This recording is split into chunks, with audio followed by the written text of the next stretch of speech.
வணக்கம். இன்னைக்கு நாம எதை பத்தி பார்க்க போறோம்னா, எலக்ட்ரிக் வண்டி வாங்குற முறையே தலைகீழா மாத்தக்கூடிய ஒரு சூப்பரான புதுமையான ஃபைனான்ஸ் திட்டத்தை பத்தி தான். வாங்க, அது என்னன்னு விரிவா தெரிஞ்சுக்கலாம். உங்களுக்கு ஒரு எலக்ட்ரிக் வண்டி வாங்கணும்னு ஆசை இருக்கா?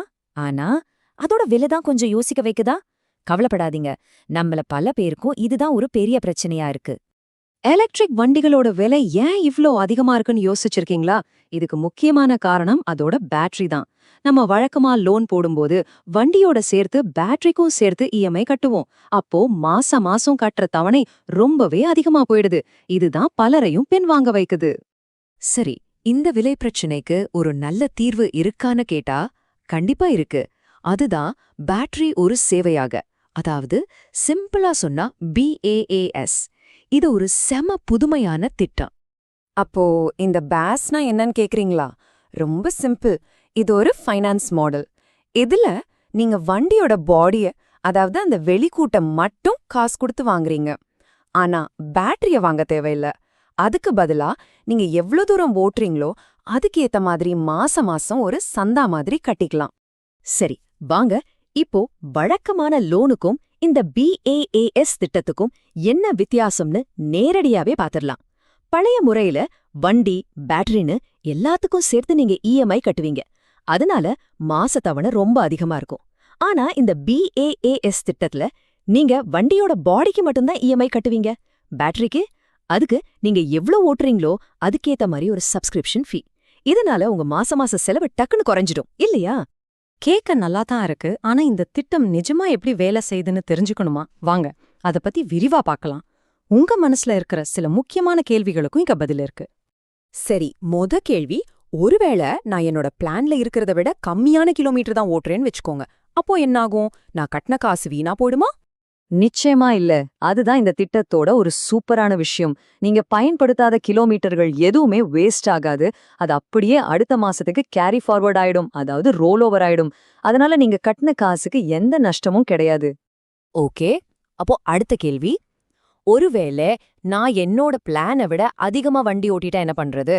இங்கேதான் இந்த பாஸ் திட்டத்தோட ஒரு ஸ்பெஷலான, யாருமே எதிர்பார்க்காத ஒரு நிதி நன்மை ஒளிஞ்சிருக்கு. நீங்க அதிகமா ஓட்டுற கிலோமீட்டர்களை உடனே கணக்கு பண்ண மாட்டாங்க. அத 6 மாசத்துக்கு ட்ராக் பண்ணுவாங்க. ஒவ்வொரு 6 மாசம் முடிஞ்சதும் நீங்க மொத்தமா எவ்ளோ கிலோமீட்டர் அதிகமா ஓட்டியிருக்கீங்களோ அத கணக்கு பண்ணி அதுக்கான கட்டணத்தை மட்டும் நீங்க ஒத்த தவணையா செலுத்தினா போதும். இப்போதான் நாம இந்த திட்டத்தோட முக்கியமான கட்டத்துக்கு வரோம். நீங்க அதிகமா ஓட்டுனதுக்கு கட்டுற பணம் இருக்கே, அது வெறும் சர்வீஸ் சார்ஜ் மட்டும் கிடையாது. அது எப்படி உங்களுக்கு ஒரு பெரிய நிதி பலனை கொடுக்குதுன்னு பார்க்கலாமா? இங்கதான் ஒரு மேஜிக்கே இருக்கு. நீங்க எக்ஸ்ட்ரா கிலோமீட்டருக்காக கட்டுற பணம் நேரா உங்க வண்டி லோனோட அசல் தொகைய, அதாவது பிரின்சிபல் அமௌண்ட்ட குறைக்கும். ஆமாங்க, நீங்க கேட்டது சரிதான். இது வெறும் கட்டணம் இல்ல, உங்க கடனை சீக்கிரமா அடைக்க நீங்களே பண்ற ஒரு முதலீடு மாதிரி. பாருங்க, இது எவ்வளவு சிம்பிளா ஒர்க் ஆகுதுன்னு. ஸ்டெப் 1, நீங்க 6 மாசத்துக்கு ஒரு தடவை எக்ஸ்ட்ரா கிலோமீட்டருக்கு பணம் கட்டுறீங்க. ஸ்டெப் 2, அந்த பணம் உங்க லோன் பிரின்சிபல்ல இருந்து கழிக்கப்படுது. இதனால என்னாகும்? உங்க அசல் சீக்கிரமா குறையறதுனால உங்க லோன் முடியிற காலமும் குறையும். கடைசியா லோன் காலம் குறைஞ்சா நீங்க கட்ட வேண்டிய வட்டியும் நல்லாவே குறையும். சுருக்கமா சொல்லணும்னா, நீங்க எவ்வளவு அதிகமா வண்டி ஓட்டுறீங்களோ அவ்ளோ சீக்கிரமா உங்க லோனை முடிச்சு வட்டி பணத்தையும் மிச்சப்படுத்தலாம். என்ன ஒரு அருமையான விஷயம் பாத்தீங்களா? அப்போ இந்த பாஸ் திட்டங்கிறது வெறும் ஒரு ஃபைனான்ஸ் பிளான் மட்டும் இல்ல. இது நாம ஒரு வண்டிய எப்படி சொந்தமாக்கிக்கிறோங்கிற முறையே மாத்த போற ஒரு ஃபியூச்சரிஸ்டிக் ஐடியான்னு சொல்லலாம். சரி, நாம இதுவரைக்கும் பார்த்ததெல்லாம் ஒரு சின்ன ரீகேப் பண்ணிரலாமா? 1, மாசம் நீங்க கட்டுற இஎம்ஐ ரொம்பவே கம்மி ஆகுது. 2, நீங்க எவ்ளோ ஓட்டுறீங்களோ அதுக்கு மட்டும் பணம் கட்டுறீங்க. 3, பயன்படுத்தாத கிலோமீட்டர்ஸ் வேஸ்ட் ஆகாம அடுத்த மாசத்துக்கு வந்துரும்.